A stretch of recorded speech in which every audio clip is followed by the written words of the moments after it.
મિત્રો, આપણા ગુજરાત બનેલી એક સત્ય ઘટના છે, તો થોડો સમય કાઢીને અંત સુધી જરૂર સાંભળજો. અડધી રાતે ટીનિયાએ સોનાલીને જગાડીને હચમચાવી નાખી અને બોલી, મમ્મી, ઉઠો ઉઠો, જોજો પપ્પાને કંઈક થાય છે. ટીનિયાની આ રડકાર સાંભળીને સોનાલી પલંગ પાછી બેઠી થઈ જાય છે અને હળબળાટમાં તે પોતાના તરફ જોવે છે તો ટીનિયાની વાત સાચી હતી. સોનાલી તરત જ કૃણાલને બરડ પર હાથ ફેરવતા પૂછે છે, શું થયું છે તમને? જવાબ, કૃણાલની આંખોમાંથી બોર બોર જેટલા મોટા આંસુ દરડી પડે છે અને તેણે બીજા હાથની પોતાની છાતી તરફ આંગળી વીંધી હતી. તેનો મતલબ કે તેને છાતીમાં દુખતું હતું અથવા તેને ભ્રમણ થાય છે, પણ તે બોલી શકતો ન હતો. કદાચ તેને હાર્ટ એટેક આવ્યો હોય એવું લાગતું હતું. સોનાલી ઝડપથી ઊભી થાય છે અને પોતાના મોબાઈલ લઈ બાજુવાળા શોભાબેનને ફોન લગાવ્યો હતો. થોડો સમય રિંગ વાગ્યા પછી શોભાબેન ફોન ઉપાડ્યો હતો અને બોલે છે, હેલો, બોલો સોનાલીબેન, કેમ અડધી રાતે ફોન કરવો પડ્યો? જવાબ આપતા સોનાલીબેન રડી પડે છે અને રડતા રડતા બોલે છે, એમને એટેક આવ્યો લાગે છે. જો સંજયભાઈ ઘરે હોય તો તેમને વાહન લઈને તરત આવી જાઓ ને, એમને તાત્કાલિક દવાખાને લઈ જવું પડશે. શોભના બહેન તરત જ કહ્યું, હા, અમે આવીએ છીએ, પણ તમે તૈયાર રહો. હાર્ટ એટેકમાં એકની એક સેકન્ડ કિંમતી હોય છે. ટાઈમ બગાડ્યા વિના જ એમને દવાખાને પહોંચાડી દઈએ. સોનાલી ક્યાં કંઈ તૈયાર થવાનું હતું? તેમણે ફેશન શોમાં થોડી જવાનું હતું, એમણે દવાખાને જવાનું હતું. કૃણાલને પણ સાવધાનીપૂર્વક શર્ટ પહેરાયો અને તૈયાર કરવામાં આવ્યા હતા, પણ તે ખૂબ દુખાવાથી છાતી પર હાથ પકડી દબાવીને બેસી રહ્યા હતા. જમીલને બંતે બધાને લઈને દવાખાને પહોંચવામાં રહ્યું હતું. સંજયભાઈ આવ્યા પછી ત્રણેય જણાએ કૃણાલને રીતસર ઊંચક્યો અને ગાડીની પાછળની સીટ પર સુવડાવી દીધા હતા. સોનાલી સંજયભાઈ કહેવા લાગી, જુઓ સંજયભાઈ, ખાડા ટેકરા કે બમ્પ પર ગાડી વધારે ઊંચકાતા નહીં.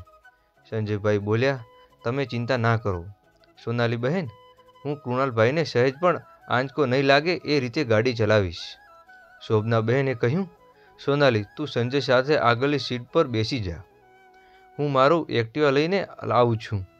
સોનાલી બોલી, ના ના શોભના બહેન, હું તો પાછળ કૃણાલ સાથે માથું પર ખોળામાં બેસ્યું છું, તમે આગળ બેસી જાઓ. કૃણાલની છાતી પર હું દાબ ફેરવી રહી છું, જેથી તેમને પણ સારું લાગે. શોભના બહેન આગળની સીટ પર બેસી ગયા અને ગાડી ચાલી થાય છે. સંજય ગાડી પર પાર્સલ હાર્ટ ઇન્ટરવ્યૂ પહોંચ્યું. પાર્સના હૃદય રોગ પાસે જાણીતા હોસ્પિટલ હતી, જ્યાં કોઈ મોંઘી હતી, ત્યાં કૃણાલ જીવ કરતાં કંઈ પણ મોંઘું ન હતી. તેમ છતાં સોનાલી દિલથી ધડકારો વધી ગયા. તેની પાસે ખાસ પૈસા ન હતા. માંડ 8-10 હજાર રૂપિયા ઘરમાં પડ્યા હતા, જે એણે સાથે લઈ લીધા હતા. પરંતુ ડૉક્ટર વધુ પૈસા માંગશે તો શું થશે, તેની ચિંતા તેને સતાવતી હતી. હાર્ટ એટેકના કેસમાં તો લાખો રૂપિયાની જરૂર પડે છે. એ શું કરશે એ વિચારવાથી જ હતી. તેને બે ભાઈઓમાંથી મોટા ભાઈને ઘણો ભરોસો હતો. મોટા ભાઈને બિઝનેસમાં સારા હતા. એમણે જરૂરિયાત વખતે તેમની મદદ કરવા માટે હંમેશા તે હાજર રહેતા હતા. તેમની આર્થિક પરિસ્થિતિ મજબૂત હતી. કરોડો રૂપિયાનું ટર્નઓવર ચાલી રહેલું હતું. સારા નસરા દરેક પ્રસંગે મોટા ભાઈ અને ભાભી તેની સાથે ઊભા રહેતા હતા. સલોની જાણતી હતી કે જો કે એક ફોન કરશે તો મોટાભાઈ જ્યાં હશે ત્યાં તરત જ દોડીને આવી જશે. તેણે તેમના સહારા માનીને મનને શાંત રાખી. નાના ભાઈ પણ હતો, પરંતુ તે વ્યવહારમાં ઘણી બધી પાછળ હતો. તેથી આર્થિક સ્થિતિ નબળી થઈ ગઈ હતી અને તેને વ્યવહારમાં રહેવાનું શીખવા માટે રસ પણ ન હતો. છતાં તે સમયસર આવીને ઊભો રહેલો હતો. ભલે પૈસા ન હોય, તે બહેનને મનમાં શાંતિ આપતો. નાના રામભાઈ હતું, પણ તેના રામ જેવા ગુણો દૂર હતા. તેમાં બાકી રક્ષાબંધન હોય કે ભાઈબીજ, તે રામા પાસે પૈસા માંગે છે એવું ન હતું, પણ એ પછી પણ એટલા સારા સંબંધો આશા રાખતી, તેનાથી વ્યર્થ હતું. આવામાં ઊભું રહેલું તો દૂર, એ લાગણીપૂર્વક સમજવા માટે પણ તૈયાર ન હતો. કોણ એણે સમજાવે કે બહેન પૈસાની ભૂખી નથી હોતી, બહેન માત્ર ભાવ અને લાગણીની ભૂખી હોય છે. કોઈ દિવસ ભાઈબીજ કરવા આવવાનું ન હતું. જો એ ફોન કરીને બોલાવે તો પણ કંઈક બહાનું કાઢીને છટકી જતો હતો. તે શામાંથી કહેતો, મારે તારો 1 રૂપિયો પણ નથી જોઈતો, તોય પણ આવતો નહીં. એમ બંને વચ્ચે ચાલી રહ્યું હતું. રક્ષાબંધનને પણ જો બહેનના પૈસા આપવા પડે તો તે છટકી જતો હતો. સોનાલી પર રાખડી બાંધવા તેના ઘરે જતી તો પણ તે તેના ઘરના બારણાને મોટો તાળો લટકાવતો હોય છે. કોઈ દિવસ અંતર પૂછવા પણ નહોતો કરતો. સોનાલી પાસેથી એની ખબર પૂછવા માટે ફોન કરતી તો પણ તે અડધો જવાબ જ આપતો. તેની તબિયત ખરાબ પૂછે તો હસતા હસતા કહેતો, અમારા જેવા ગરીબોની તબિયત હંમેશા સારી જ હોય છે. દવા કરાવવા પૈસા નથી હોય એટલે તમારું સ્વાસ્થ્ય કદી ખરાબ થતું જ નથી.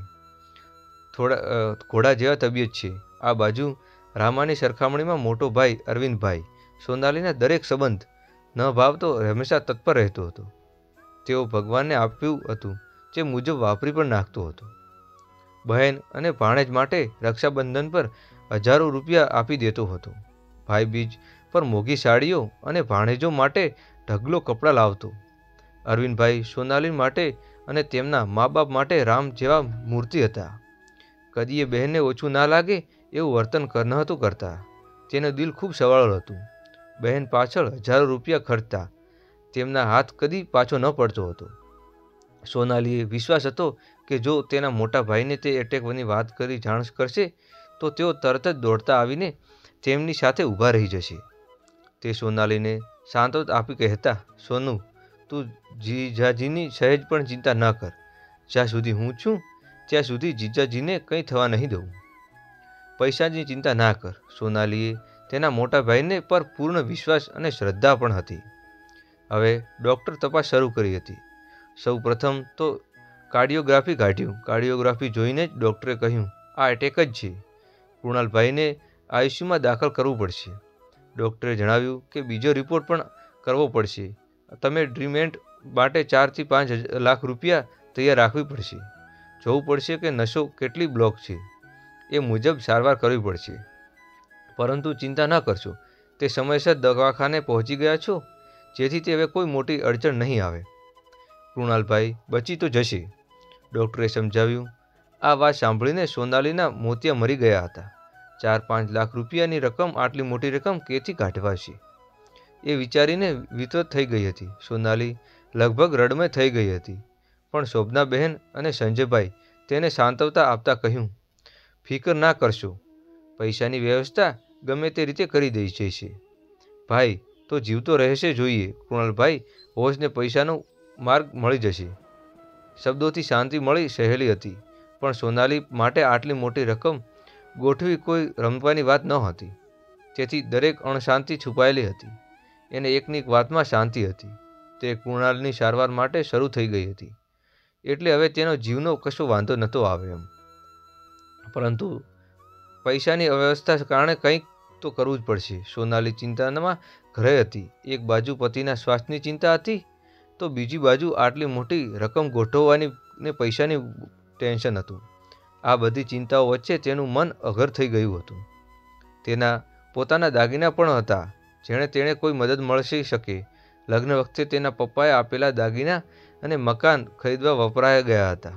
સોનાલીએ તેના મોટા ભાઈ અરવિંદભાઈને ફોન કરવાનો વિચાર કર્યો, જે જાણતી હતી કે જરૂર મદદ કરશે. પણ જ્યારે એણે અરવિંદભાઈને મોબાઈલ પર ફોન કર્યો તો તે સ્વિચ ઓફ બતાવતો હતો. તેથી તેણે ભાભીને ફોન કર્યો, પરંતુ તેમનો મોબાઈલ પણ આઉટ ઓફ રેન્જ બતાવતો હતો. તે ક્યાં ગયા કોઈને ખબર ન હતી. હવે શું કરવું? સોનાલીએ વિચાર્યું કે હવે નાના ભાઈ રામાને જાણ કરવી ફરજ છે.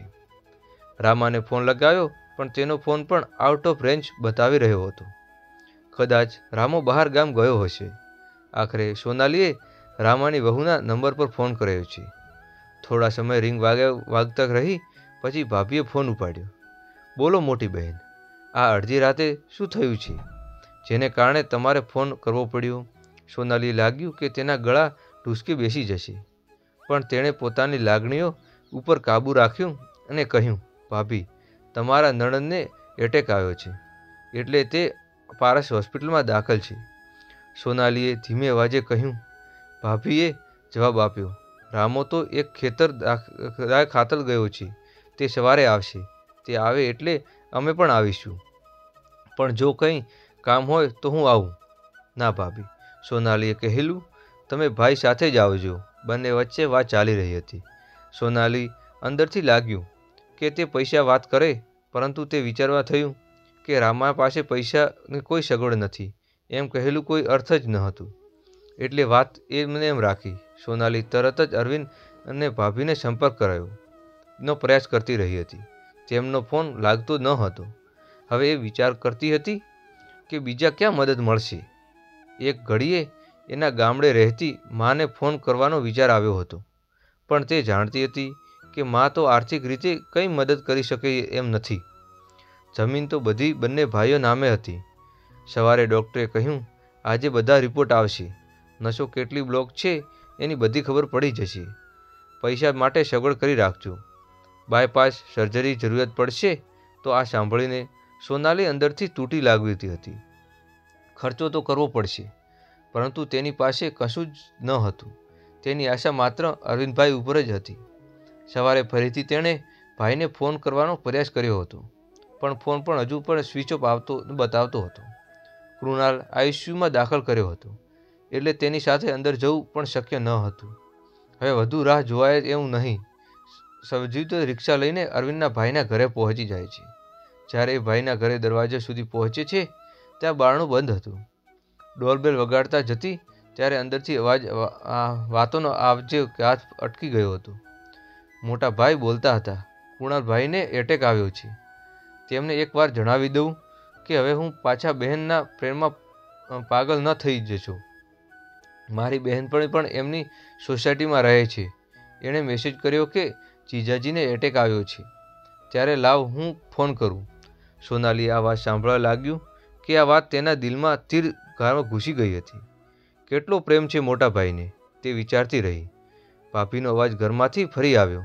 ફોન કરતાં પહેલાં મારી વાત સાંભળી લો. હાર્ટ એટેકના કેસમાં 5-6 લાખ રૂપિયા ખર્ચો થઈ જશે. આપવા તો બાંધા નથી, પણ એ લોકો ભૂખડી બારસ ક્યાંથી પાછા આપશે? અને હા, હવે આપણી છોકરી પણ મોટી થઈ ગઈ છે.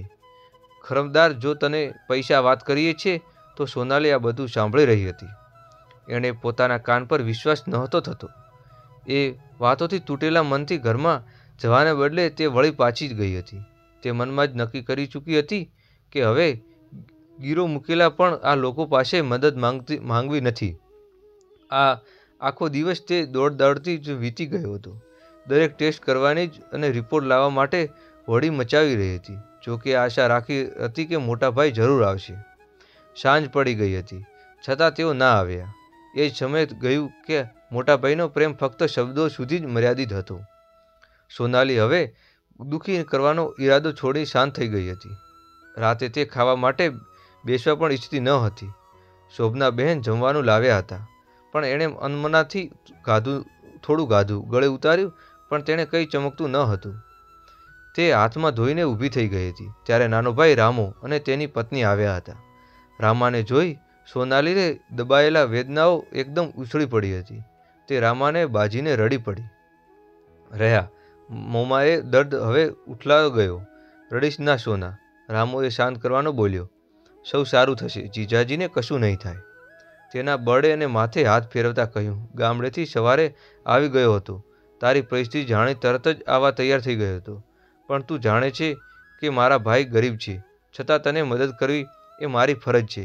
આ બોલતા બોલતા રામો રડી પડ્યો. ગળે ડૂમો રાખી ગયો અને આગળ કંઈ કહેવાની તેના પાસે શક્તિ ન રહી. રામાની પત્ની બોલી, 2-4 જગ્યાએ જઈને વ્યવસ્થા કરવાનો પ્રયાસ કર્યો હતો. તારા ભાઈએ ઘણું દોડવું પડ્યું, પણ ક્યાંય કંઈ મળ્યું નહીં. મારા દાગીના વેચી દીધા. તમારા ભાઈને કહ્યું, તારા દાગીના તો ફરીથી આવશે, પણ મારો બેનવી નહીં આવે. આ વાત સાંભળી મારા મનમાં એક સાથે દુઃખ અને ગર્વનો ભાવના ઉઠ્યો. તેમણે માંડ 2 લાખ રૂપિયાની સગવડ કરી લીધી હતી. તે વાત સાંભળીને ભાભી બીજી પર રડતા રડતા બોલી, રામા જેવો ભાઈ હોય તો એના માટે તેની બહેન કદી ચિંતા ન કરવી જોઈએ. રામો માથા પર હાથ ફેરવતા કહ્યું, અને હું આળસીથી આ શ્રેષ્ઠ ભાઈ કૃત બની ગઈ છે. મિત્રો, આ એક સત્ય ઘટના છે. જો આ કહાની આપને પસંદ આવી હોય તો કૃપા કરીને વિડીયોને લાઇક કરો અને નીચે આપેલા લાલ બટનને દબાવીને અમારી ચેનલને સબસ્ક્રાઈબ કરવાનું ભૂલશો નહીં. આ કહાની અંગે તમારું શું મંતવ્ય છે તે કોમેન્ટ બોક્સમાં જણાવજો, અને સબસ્ક્રાઈબ કરવાનું બટન બાજુમાં બેલ નોટિફિકેશન ઓલ કરવાનું સેટ કરી દેજો, જેથી દરેક આવી એપિસોડ તમને નોટિફિકેશન તમારી સમસ્યા તમને મળ્યા રહે. મિત્રો, તમને કહાની સારી લાગી હોય તો લાઇક કરો, શેર કરો, સબસ્ક્રાઈબ કરો અને કોમેન્ટ બોક્સમાં જય શ્રી રામ લખવાનું ભૂલશો નહીં. ફરી મળશું નવી કહાની સાથે, નવી વાર્તા સાથે. ધન્યવાદ, આભાર, જય શ્રી રામ.